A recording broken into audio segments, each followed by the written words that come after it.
大家好，我是阿罗，今天我们来聊一聊柴犬币啊。柴犬币目前来说呢，这个币呢也开始在不断的腾飞，对吧？已经有涨幅达到了6%，对吧？那么呢，柴犬币这一波呢，目前来说呢，也是跟着大盘呢，也是在前段时间啊，对吧？我们的柴犬币也是跟着大盘呢，也是上下的振幅，对吧？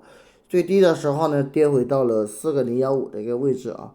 但是今天呢，整体来说，这个币呢又涨回到了接近就4018啊。那未来呢，柴犬币我个人觉得哈，这个币还是有机会能涨到什么程度呢？涨到4003，对吧？4003。虽然柴犬币在今年以来整体的涨幅的话呢，是在4045，对吧？4045也是蛮高的一个位置啊。我们来看一下啊，柴犬币在今年啊整体以来的一个最高的一个位置呢，涨到了4045啊。那么它能不能有机会回到这个高度呢？我认为暂时不能啊，但是呢，涨到4003是可以的，最起码还有1倍左右的一个空间啊。所以我还是很看好柴犬的啊。之所以柴犬币会涨呢，是因为我们的大盘呢也在开始涨，对吧？比特币的话呢也在不断的爬升，对吧？你看这里，比特币的话呢，最高的时候呢涨回到了就是73000嘛。虽然说这段时间回调到了66000，但是今天以来呢又涨回到70000。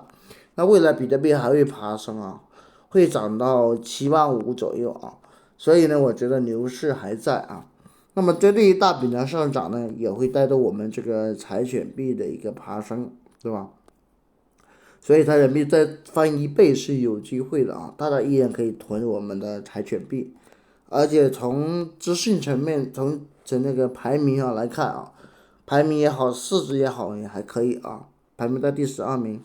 而且机构对于它的囤币量呢也没有太大的变化啊，最大的一元囤量410.41万亿枚。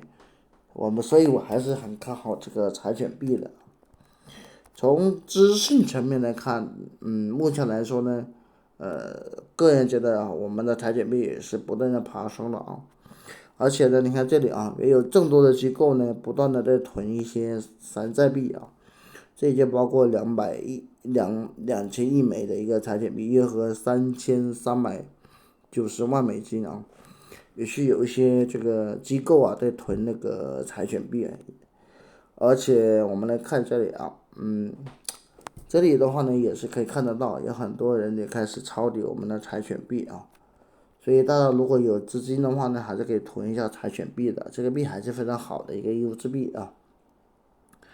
另外的话呢，我们再来看大盘的行情，大盘整体来说是看多了啊。比特币的话呢，也是有很多资金呢不断的进入，对吧？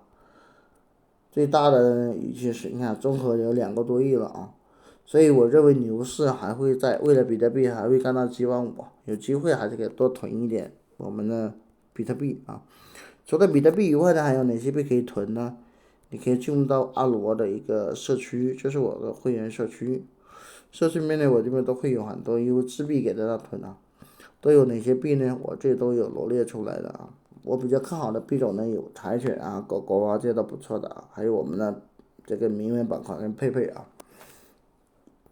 怎么进阿罗这个社区呢？那么你只需要扫我的码，加我的微信跟钉钉电报就可以了。进社区以后呢，我这边都会有很多优质币的推荐，还有 K 线跟你学习。很多会员跟着我呢，赚钱的也不少，对吧？好了，像我们之前买佩佩啊，也都赚了不少钱了。大家如果想跟我们一块这个囤币，就私信阿罗啊。柴犬呢，我就讲这么多啊。